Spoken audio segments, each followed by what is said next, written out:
Hello friends, welcome to everyone, and today in this video we will be discussing one of the most beautiful poems by John Keats, a romantic poem, and the poem's name is To Autumn.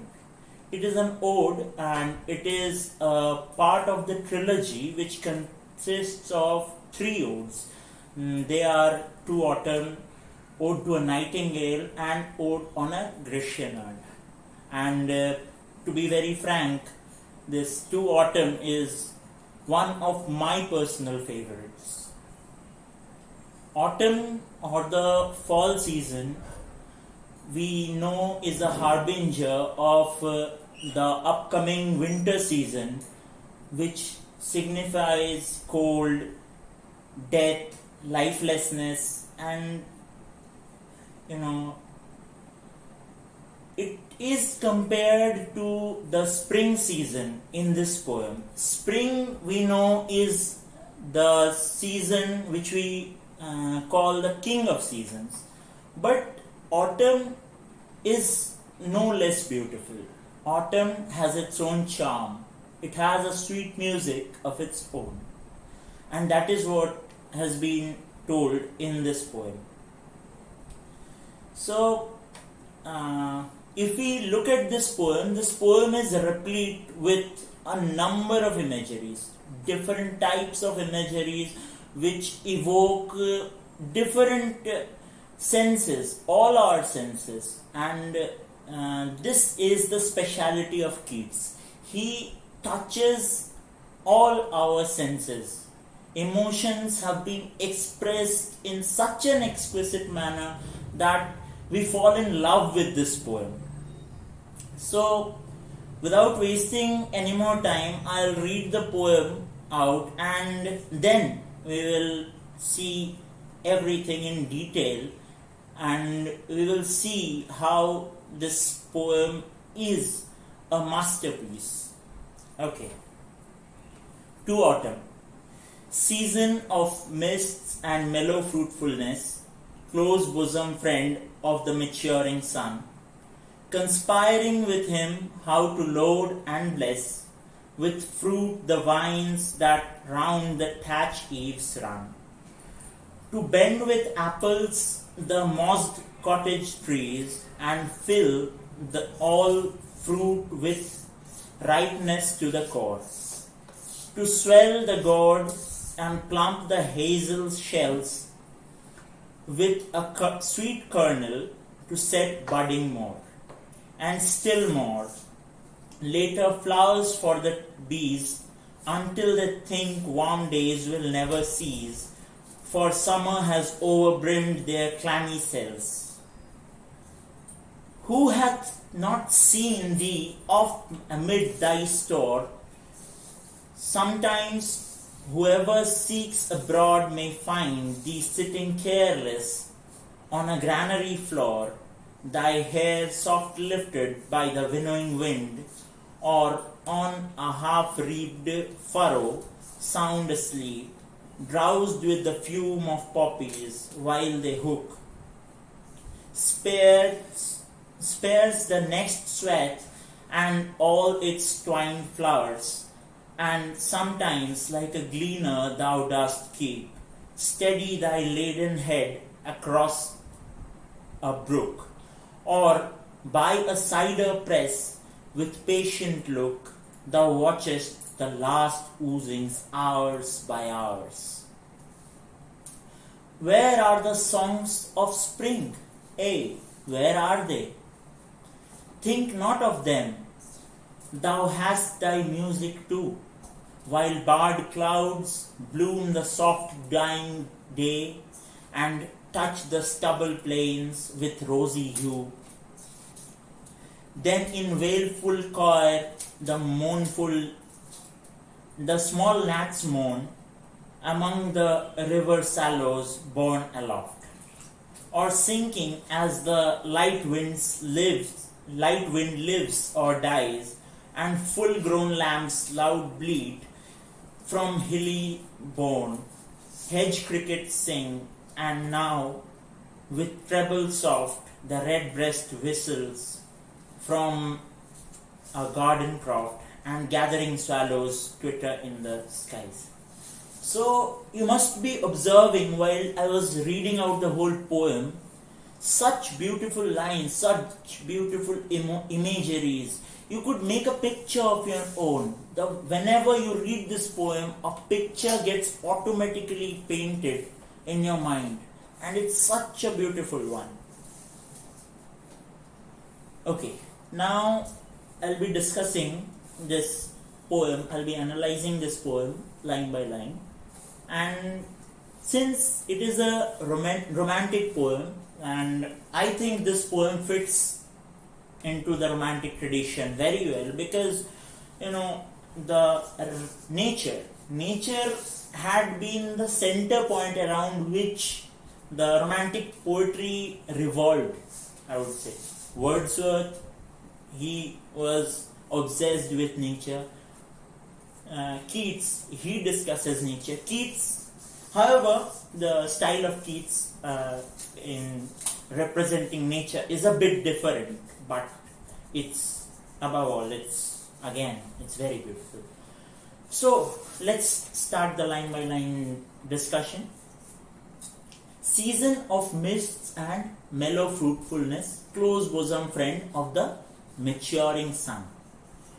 So this season, the autumn, the fall season, has been called as the season of mists.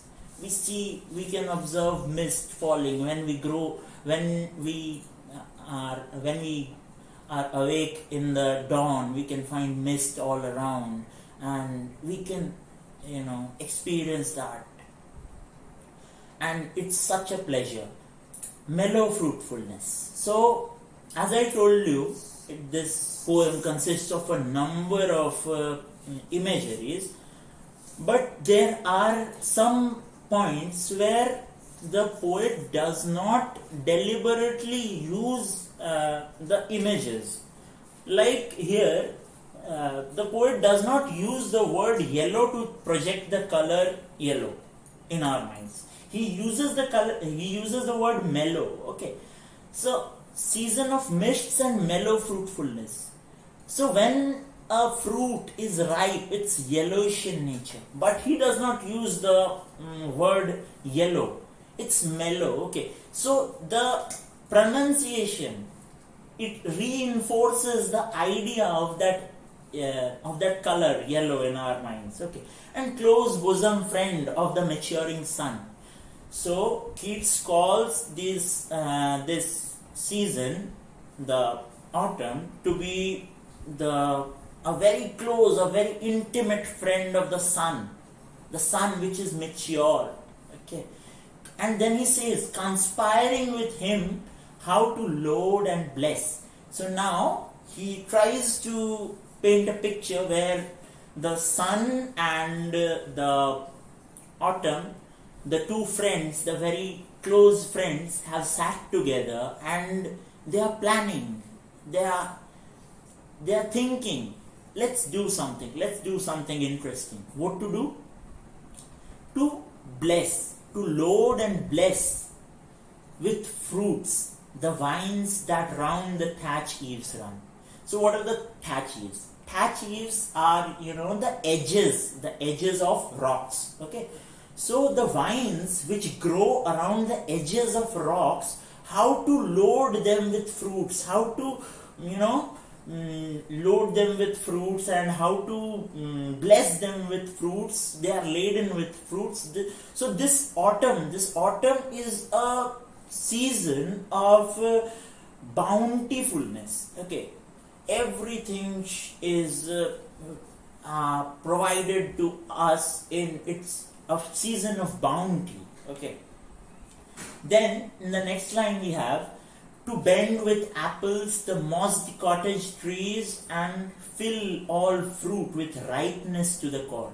Now we had seen in the very first line the season of mists. Okay, so this mist is somewhere now injected into the fruits. Okay, this mist is now injected into the fruits, and now the fruits are growing ripe. the fruits are now growing ripe, and the trees, the apple trees are laden with fruits. They are so much laden that they now bend down. Okay, see, this is the beauty of nature. See, here you must be able, if you have been observing the poem, you must be able to understand how Keats is painting the image of nature. You must be able to see the apple trees in front of you. You must be able to see the grapevines in front of you. Okay. Next is, and fill all fruit with ripeness to the core, to swell the gourd and plump the hazel's shells. So, must be knowing gourd. Gourd is a kind of a vegetable. The gourd is, in Hindi we call it lauki. Okay. So that gourd is swollen. The gourd is, now it's time that it should be cut down, and now the gourd has swollen, and the hazelnuts have also grown, and there are kernels within it. There are kernels to set, with a sweet kernel to set budding more and still more. Later flowers for the bees. And now, apart from this, there is something in store for the tiniest creatures as well. There is something in store for everyone. Autumn has in store something for everyone. Okay, so now it's time for the bees, the flowers. The flowers are there in store for the bees, until they think warm days will never cease, for summer has overbrimmed their clammy cells. Now the bees think that the summer days will never cease. So it's the summer days are the times when the bees make their toil, they do their hard work, and they gather the nectar from the flowers, and then they fill it in their cells, in their hives. Okay, so that's what the poet says. So their toil of the summer has now overbrimmed their clammy cells. Clammy is a damp, sticky place. Okay. Now coming on to the next stanza. Who hath not seen thee oft amid thy store? Who hath not seen thee oft amid thy store? So this stanza begins with a rhetorical question.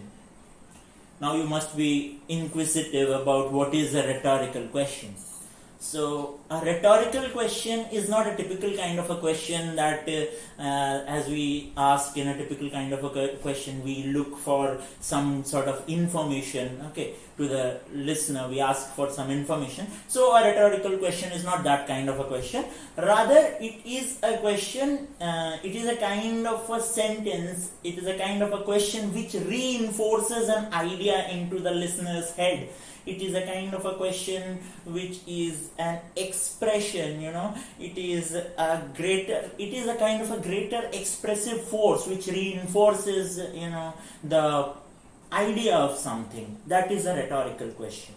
So now the poet says, who hath not seen thee oft amid thy store? So sometimes whoever seeks abroad may find thee sitting carelessly on a granary floor. So now we know when it's autumn, we know that the grains are cut down, the grains are reaped, and they are brought into the granary floor. What is a granary? A granary is a place where the reaped grains are kept. Okay. So now in this stanza, the autumn has been personified. And the autumn has been personified, and it is said that the autumn sometimes sits in the granary floor, and granary floor, as I told you, it's a place where the grains are kept. Okay, thy soft lifted by the winnowing wind. Now here you see, this is again an imagery, a tactile imagery. Tactile imagery is which kind of imagery? An image which evokes in us the sense of touch. Okay. So thy hair soft lifted. So you can feel that the hair of someone is soft lifted, and it is being blown by the winnowing wind. The wind, what is the winnowing wind? The winnowing wind is the wind which, which separates the wheat from the chaff. Okay, which separates the wheat from the chaff, the heavy wheat from the light chaff. Okay, so that is the winnowing wind. Or on a half-reaped furrow sound asleep. Now we jump into the next one. Or on a half-reaped furrow. A furrow. What is a furrow? Furrow are kind of trenches which are built by plowing the land with a plow. Okay, so those are furrows. Furrows are kind of trenches which are created when we plow the land for growing some kind of grains or whatever. So sometimes we find this autumn who is sound asleep. Okay, and how is he sound asleep? How is the autumn sound asleep on the furrows, on the trenches? Drowsed with the fume of poppies. Okay, now you know poppy. Poppy is something which kind of intoxicates you. Okay, poppy has that quality. Okay, so drowsed with the fume of poppies. So this again is an olfactory imagery. Okay, what is olfactory? Which invokes in us a sense of smell. Okay, so drowsed with the fume of poppies. The smell of poppies has drowsed the autumn, and that is why he is sound asleep on the furrows. He is sound asleep on the trenches of the plowed land. Okay. While thy hook, what is the hook? Hook, it's the scythe. What is it? It is a kind of a crescent shaped tool which we use for reaping the harvests. Okay. So it is a crescent shaped tool which we use for reaping the harvest. And while thy hook spares the next sweat and all its twined flowers. So the other part of the field, the other part is left out. It has been spared. It has not yet been reaped. Okay. And sometimes like a gleaner thou dost keep. And sometimes, again, this is another image which the poet is painting of the autumn in front of us. Now the poet calls the autumn as a gleaner. Who is a gleaner? A gleaner is a person who collects the left out grains, the left out food, which is the left out grains, to be more precise, the left out grains which are left after the reaper or the farmers harvest their crops. After the crop has been reaped, what the leftovers are being picked up by a person, and that person is known as a gleaner. So now the poet is calling this autumn a gleaner who keeps steady thy laden head across the brook. So now the gleaner has collected the left out grains, and now he is carrying them on his head, and he keeps his laden head steady while he is crossing a brook. Okay, he is crossing a brook. Or by a cider press with patient look, thou watchest the last oozings hour by hour. So you can see in these lines, again, he says, sometimes the autumn stands still beside a cider press, and now the autumn watches. What does he watch? He watches that I have blessed these. I have blessed these trees, these apple trees, these fruits. And now he watches his own miracle. These fruits are being pressed down by cider press. He kind of feels happy. He kind of feels that mirth within himself. He feels the joy within himself when he sees the cider press pressing down the fruits to extract the oozings, the juice out of them, and he has the capability to watch them hours after hours. Okay. We come to the next stanza, and it is something like this. Where are the songs of spring? Now, as I told you in the very beginning, spring is beautiful. Obviously, spring is very beautiful. And spring has got its place in different kinds of poems, in different poems. In even Ode to the West Wind, we have seen, if winter comes, can spring be far behind? So we have seen this. Spring has always been praised. So now again the poet asks a question. Where are the songs of spring? Hey, where are they? So now the poet says, where are the songs of the spring? Where are those mirthful songs? And where are they? Think not of them. So he says, don't think of them. Okay, spring is beautiful, and that is known to all. But we need not be bothered about that. We need not think of them. Thou hast thy music too. So now the poet is referring to the autumn and saying, don't think about the spring, because you are beautiful in your own way. You have your own music. A music which is soft, a music which is subtle, a music which is serene.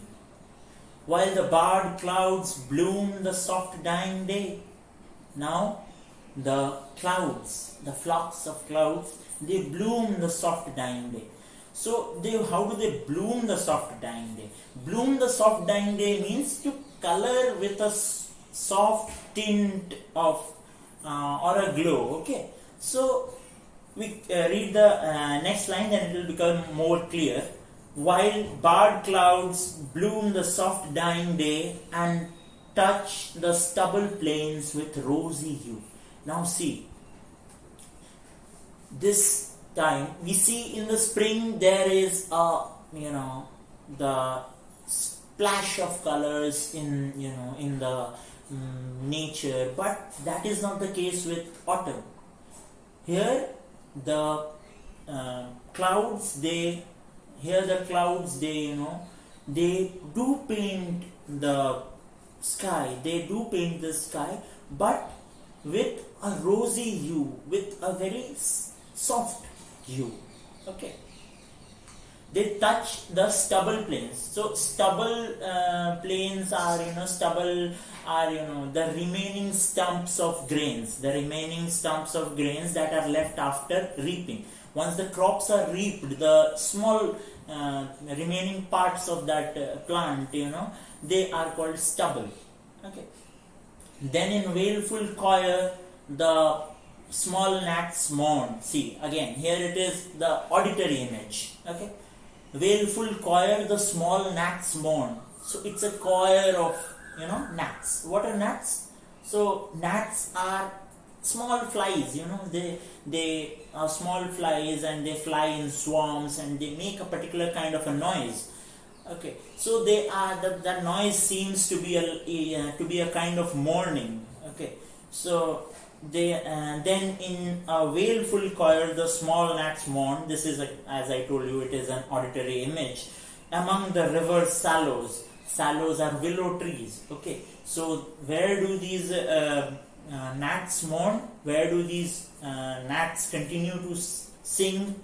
They sing along the river sallows, along the willow trees which are planted by the river. Or sinking as the light wind lives or dies, and full-grown lambs loud bleat from hilly bourne. Now the lambs which have been grazing on the hilly areas, they also bleat. Here again it is an example of auditory image. Okay, and it invokes our sense of hearing. Okay, our ears. So, and full-grown lambs loud bleat. They are bleating loud. The lambs are mature. The lambs are full-grown and they are bleating. Hedge crickets sing. So crickets are different kinds of, there are different kind of insect, and they are also continuing with their own noise. And now with treble soft, and there now is a treble sound. There is a treble, okay, a sound which is piercing now. Okay, the red breast whistles from the garden croft. The red breast. Now, who is the red breast? Who is the red breast? The red breast is the nightingale. Yes, it is the nightingale. So the red breast now is whistling from the garden croft. What is a croft? Croft is a small piece of land which has its own boundary. It is enclosed. Okay, so a small piece of land which is enclosed. It has a boundary. So from there, the red-breast nightingale, it whistles, and gathering swallows twitter in the sky. Swallows are small birds. You must have noticed them. Swallows are small birds, and it's evening. It's the time of dusk, and then all the birds are going back to their nests, and the swallows are also returning, and we can hear their twitter. So you must have seen throughout this poem, there are a number of imageries, and there is, sensuousness, and that is why Keats is different from all other poets. However, it is, we can call it very unfortunate that a poet like Keats died at a very young age of 26. So, this very poem, poem To Autumn, has been one of the best poems I have ever read, and these kinds of poems give us a feeling of peace, a mental peace, a mental serenity, and I hope you have liked this explanation of To Autumn by John Keats, and we have other poems by John Keats as well, and which I will be discussing in my upcoming videos, like Ode on a Grecian Urn and Ode to a Nightingale. I will be discussing them. We have other romantic poems as well, like Tintern and many more, Kubla Khan, and we will be coming up with those videos as well. And I hope you have liked this, and for further information, you can refer to the internet, you can refer to the books, and if you find anything more informative, you can let us know in the comments below. And if you have liked this video, give a thumbs up, and hit the subscribe button, and so that you may stay in tune with our upcoming videos like this. And above all, I would like to thank you so much for being with me, and hope to see you in the next video. Thank you so much.